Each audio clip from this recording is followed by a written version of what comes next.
detection dogs, for you all coming today to support us. As you may or may not know, we rely totally on public fundraising and donations. Sadly, we don't get any government funding at all.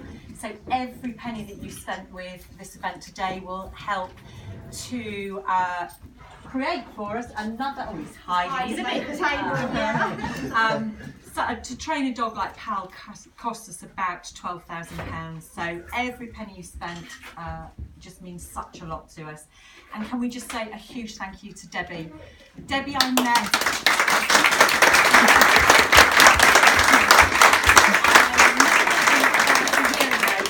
the moonwalk. I pinned her in a corner and would not let her leave until she promised that she'd come up to the charity. She came up to the charity and the rest is history. We can't thank Debbie enough for everything she does to promote our work on Facebook, on QVC, and I'm sure one day the QVC producers will be shouting at her for talking about MTD.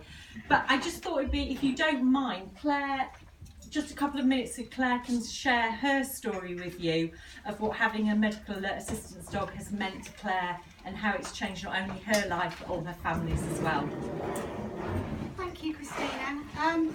Try and shout. If you've heard my story already once today, because I know I've spoken to you, several of you, I do apologise. But I've been a type 1 diabetic for 41 years. About 10 years ago I was diagnosed with renal failure as well, so I'm now a dialysis patient 3 days a week. And when that all sort of kicked in, I lost all my hyper-awareness, which would mean I don't get the usual warning signs of blurred vision, slurred speech, dizziness and all that sort of thing. And that's where PAL now comes into hand. I got in touch with the charity. They said they thought they could help me. And PAL has now been with me for about 4 years. He saves my life on a daily basis. I get choked up to saying it. I can't imagine my life without him now. When I think how I was before I had PAL, I suffered with really bad depression, so he wouldn't go anywhere. My children would come home from school on a daily basis and find me unconscious on the floor. Then they would be the ones that would have to deal with calling an ambulance, picking me up, sorting me out. So it affected our whole family's life. We wouldn't go anywhere, we wouldn't have holidays because I was so afraid of what would happen while we were out. And people could be quite rude and quite arrogant towards the kids because they think I was just drunk or on drugs or something like that, and however much they tried to explain that their mum actually was very ill, people would just sort of step over me.